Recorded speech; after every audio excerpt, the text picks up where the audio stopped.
Matt, today's a special day. What day is it? It is. Happy Mother's Day to you, Brianna. Oh, thank you. Thank you, Matt. And to all the mothers out there watching, as well as my own mother as well. I want to give her a shout out. So. I'm very lucky because I am a mother and I get to work with my son, or he's lucky because he gets to work with me.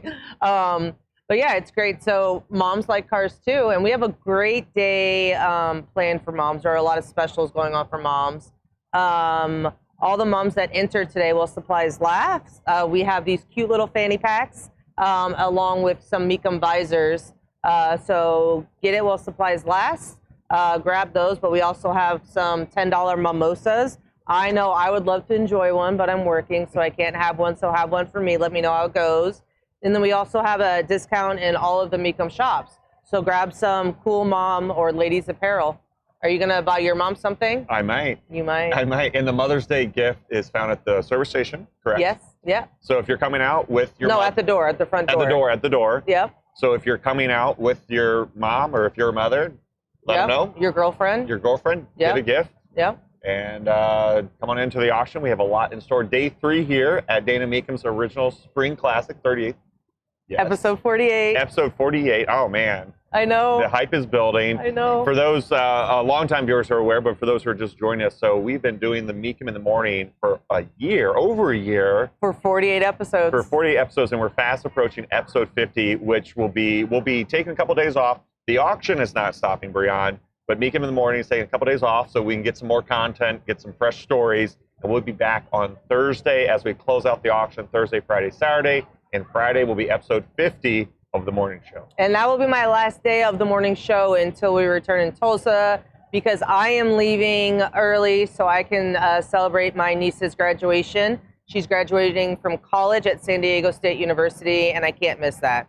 So Matt will be hosting alongside with our executive producer, Alyssa. So I can't wait to see the madness that happens on episode 51 without me around. It's going to be exciting. So that will be next Saturday. So, man, we are really getting far ahead of ourselves. So that's exciting. I know. We got to keep our viewers. I know, but we got to focus on today, and here and the now. What's going on today? What's going on today? We've got so much in store here at the Indiana State Fairgrounds. 38 pieces of road art, 244 vehicles, and that contains 2 different collections. And Brianna, we've talked about it the last couple of days, but one of the standouts here is this road art display. It is so impressive over there in that hall. And you have to start checking it out because, like, Road Art Monday is tomorrow. That means today is the last day to see the display in its big form, right? So a lot of the pieces are going to start rolling off tomorrow. We're going to miss the big grand display. So if you're coming out today, make sure you head over to the Road Art area. It is a sight to see, and tomorrow is going to be a big day for Road Art. Big day for Road Art, and big day. The cars are going to keep rolling across the block. We've got some really heavy header stuff, and I'm excited because I saw it in that package there that Alyssa captured the GT 109, which I am wearing.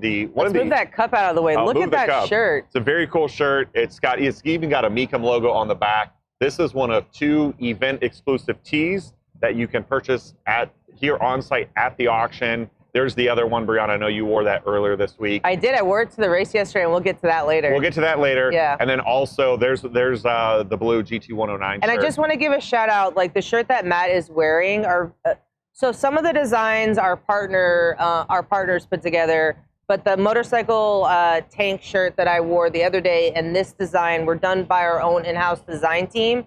This shirt specifically was done by Brennan Stansel. He has also was also the designer for our car cutouts in the Adventure Zone. We have some amazing, talented designers that work with us at Mecum, and that's one of the things that we don't talk about enough is, Mecum has a great marketing agency, from the photographers, the videographers, the content creators, the graphic designers, and I'm really proud of some of the, the items that we put out. And this GT 109 shirt, it was so tastefully done. And the reason why we chose this shirt in particular is this shirt, the GT 109, is actually going up for auction here at Indy. It's got a very beautiful display in the youth pavilion. You can't miss it. You walk right into the youth pavilion and it's right in there. Go check it out. But also buy the shirt. It's got a really cool design on the back as well. But shout out to our graphic design team for, again, putting out a great t-shirt design. I couldn't be prouder of the team that we have back at home in Walworth.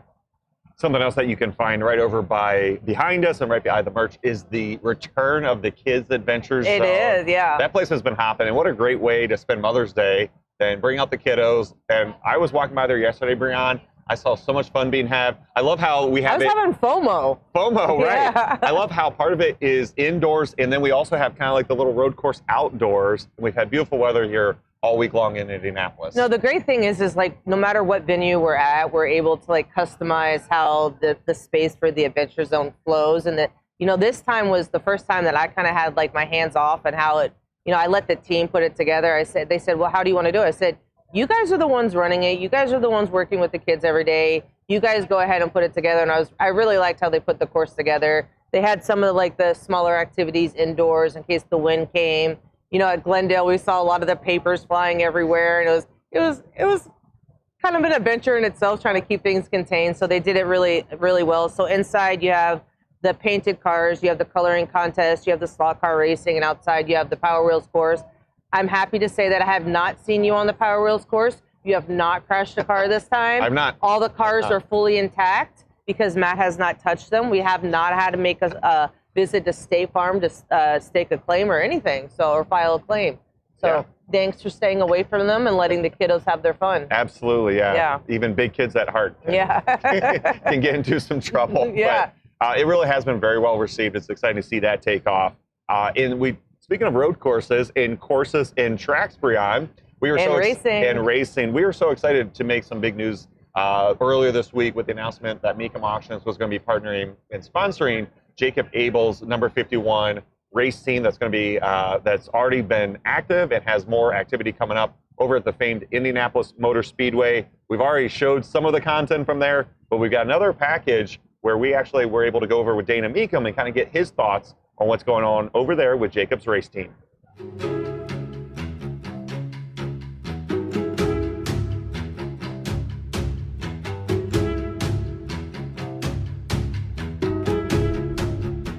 We're here for the 38th edition of the Mecum Spring Classic, and it's also Indy Week. We're sponsoring the number 51 car with Jacob Abel. So if you're car lovers, there's lots to do. I'm Bill Abel. Jacob Abel's father is going to be racing this weekend at the Indy Grand Prix. The car we just unveiled is going to be racing in the Indy 500, which practice starts for the Indy 500 next week and runs all through the next 2 weeks with qualifying next weekend. All of the oval races will be done using the oval car, which is the Miller High Life car. This is our street and road course car. Typically, the road and street course cars are going to have much more significant aero packages, so much larger rear wing, front wing.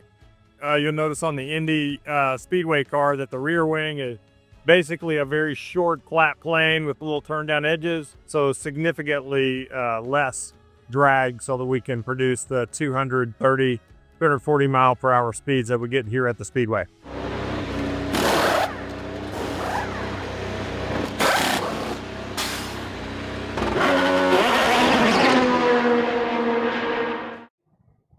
Those pit stops are something else. It was really cool. So Matt and I yesterday got to go out and watch the Grand Prix, which is the road race. We were lucky enough to be the primary sponsor. We joined Dana. My son got to go out there. It was quite a treat to watch that race yesterday.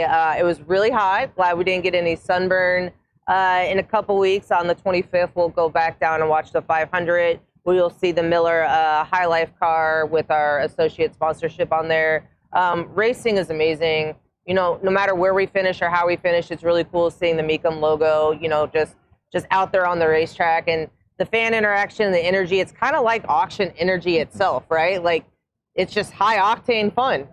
Absolutely. Yeah. And, you know, Brianna, it's a good reminder that there's so much excitement that overlaps, because even from the last couple of days that I've been out there with producer Alyssa, I saw a lot of Mecum gear. I talked to a lot of people. And so it's so clear that in the month of May, man, this is automotive heaven for a lot of people who actually take in both. They go to the race and then they come here, or vice versa. It's really awesome to see that. Yeah, when we were out on the grid yesterday, which is really cool being on the grid of a race, right? You get like all the racers, you get the mechanics, you get like all the really cool celebrities. When we were leaving the grid yesterday, we saw David Letterman out there, all the excitement, and like you see a lot of people, you hear a lot of people saying like, oh yeah, we're gonna hit up Mecum on Tuesday, or we're gonna like, hey, you know, hey, can we get some passes for the next year or whatever. So it's a good interlapping. So if you're coming to Indianapolis, you can hit up some racing, you could come to Mecum and buy a car, or you could take your kids to the Adventure Zone. There's something for everyone. There really is. Yeah. And you mentioned celebrities, Brian, and it's not uncommon for us here at Mecum Auctions to have well-known figures. And yesterday we had a collection belonging to one, and I caught up with them for the story.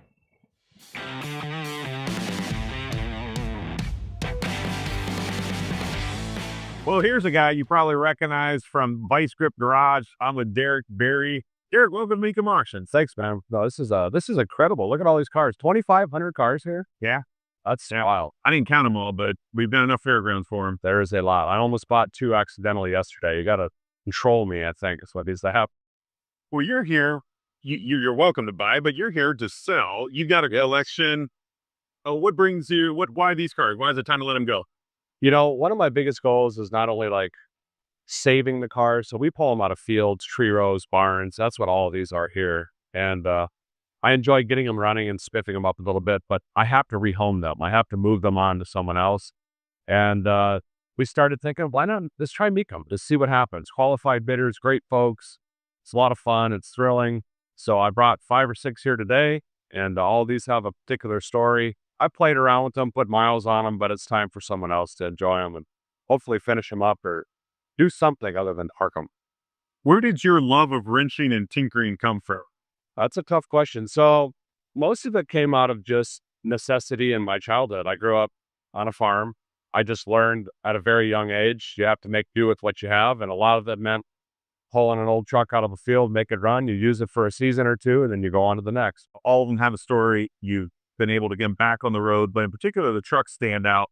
What are some memories with those vehicles? Yeah, so the white truck back here, we call it Remington just because that's the license plate that was on it.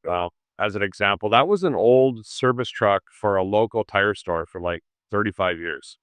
And that truck was bent, beat, dented, and today there's not 1 square inch of that truck I haven't touched. It's, you know, nice looking rig. The blue one back here, that came out of a scrapyard. Someone disregarded that truck. And today it has an all-new drivetrain. And I've seen you weed whack waist-high grass.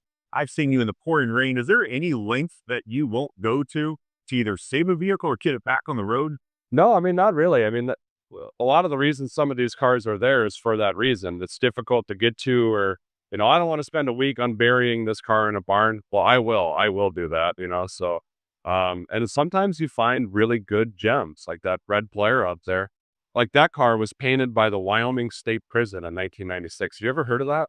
That was weird, right? So I don't want to paint it. It's perfect. I like it. It's got a great story, and there's a lot of the diamonds in the rough, I guess, to be cliche, out there still. And I'm willing to put the work in to get them out and make a run. And it seems, too, that you are really having an impact inspiring younger enthusiasts and gearheads to want to do the same thing. I think that's awesome. What a great way to give back to the community. Yeah, it's really humbling. And, you know, I'm blessed to have 3 boys of my own, and they like wrenching, and just trying to get the younger generation involved, and to hear everyone come up and say thank you for, you know, inspiring me and my kids and my children or grandkids. And because if we don't get a younger generation involved, all of this awesome hobby is dying quickly. So I'm definitely trying to get younger folks involved. My first official auction, definitely first Mecum auction. We just sold 5 vehicles in a row. Really fun experience, nerve-wracking, I gotta be honest, but thrilling at the same time. I'm super happy. We sent some vehicles down the road, we rehomed them, they're gonna get used. Super fun, a lot of fun. You guys gotta come. Whether you're bidding, buying, or watching, Mecum is the place to be. Man, that that video was so good. He touched on so many important points. One, it is so sad, like when we're on adventures, right? When you and I are driving, or like when I'm on vacation or whatever, I get so sad when I see cars just like in fields, just like abandoned or left. And I'm like, whoa, if I knew how to rebuild a car, I don't. I can change oil, I can change wheels, I can maybe reupholster something, but I can't get it back into like full running condition. And what he's doing, or just like the idea of what he's doing, is like really cool. And then also like fostering like the youth into getting excited about automotive, right? If we don't do that, what's going to happen with all these cars, right? Like, we need to engage that. And there's a lot of programs out there that are trying to do that, from the RPM Foundation, from, people like Derek, Bieri, and just like Tech Force and everything. We just have to continue that. Obviously Ryan from West Coast Customs and the academy that he's doing, we just have to continue trying to foster enthusiasm in the youth to keep that automotive passion alive. And I know you are very passionate about it as well. I really am, and I think it's been awesome to see Derek get so much traction. Yeah, he's been very successful with launching his content, and I think because it's so relatable, it's so inspiring. Because Brian, everyone loves a barn find, right? Yeah. Where it's the idea that you are uncovering a treasure, a four-wheeled or two-wheeled treasure that's been tucked away in a barn. Everyone loves that, the romance of that story, and it's neat. But I love that Derek is kind of like looking for those, but then he's also fixing them in the barn or in the field, in the gravel parking lot, which is I just think that's such an added element of it. And then he's also putting them to the test. He's driving them back home in a lot of cases, or driving them back, to a show or event. And I think everyone can relate to that. Like you said, it's an aspiration that people who love cars and motorcycles have. My favorite part, well, I had two favorite parts of that video sequence. One was that igloo center console. I didn't even know it was a thing. We got to find one of those.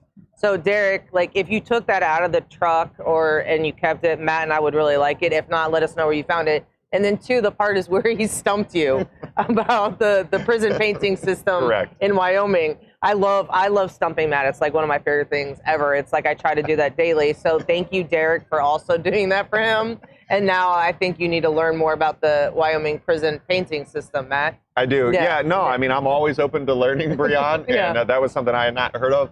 So we should tell everyone, and now that and if we say it on air, maybe Derek will actually make it happen. Matt and I mentioned that, so Derek may come to another auction coming up soon, and Matt and I had volunteered to drive a future one of Derek's auction vehicles from an event that we're doing in July in upstate New York down to another auction. So Derek, this is our public plea on live television that we still want to drive one of your vehicles. We'll film some content. We'll have a lot of fun with it. So make it happen, right? Yeah, and to be fair, we did pitch this to Derek yesterday, and he was open. He just said, you guys got to be willing to roll up your sleeves and maybe help him get across the finish line. Yeah, we got it. Yeah. We got it. Yeah, right. I'll wear some coveralls and I'll bring a wrench. Rosie the Riveter, I like it. You got it. And if you are watching, drop us a comment. Brian touched on that Wyoming State, prison painting program. Drop us a comment. Let us know if you know about that, or, it sounds like a neat program, able us to help inmates, work with their hands. Well, is it still running? Because he said that was in 1996. So right, I don't know. Yeah, or We'll is there have to find out another more. program that does anything like that across the nation? Yeah. Let us know. Yeah.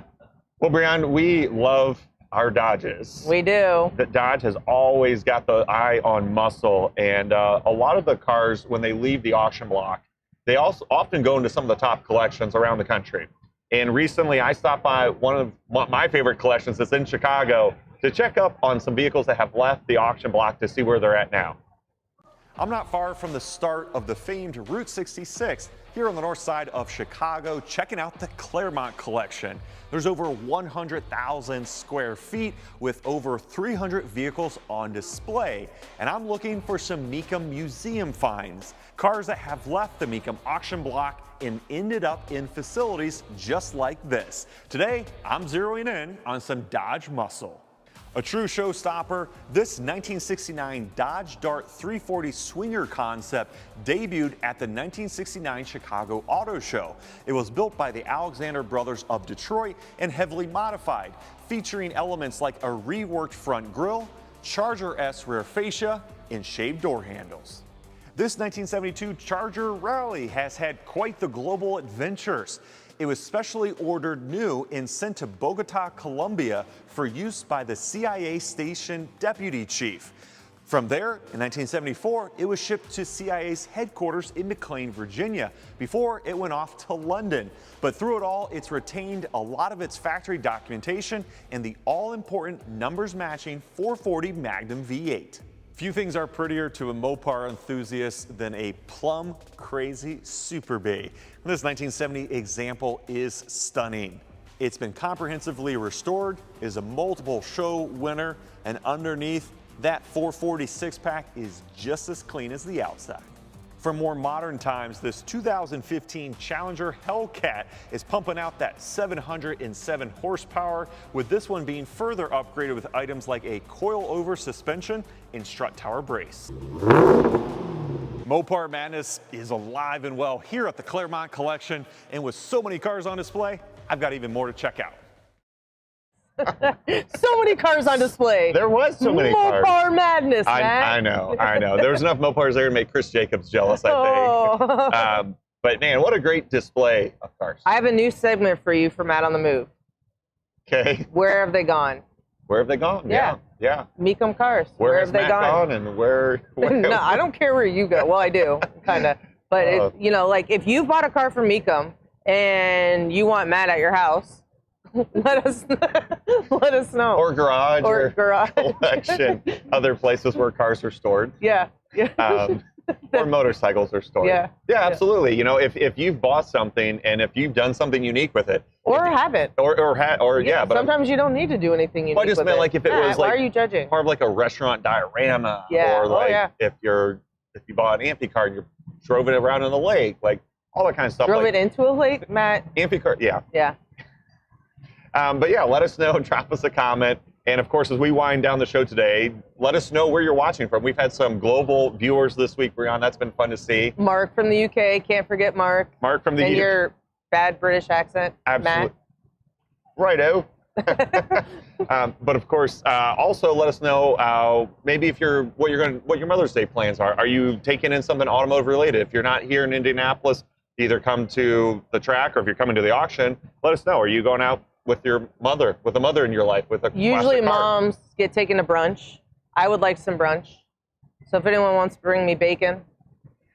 All right. Yeah. Well, bring Brian bacon. Happy Mother's Day. Happy Mother's thank Day you. to my mom, who's I'm sure she's probably Watching from Annapolis. Annapolis, Maryland. Yep. And we do wish you a wonderful day wherever you're at. And of course, we hope to see you here at the auction. Mecum in the Morning will return on Thursday as we get closer to episode 50. Have a great day.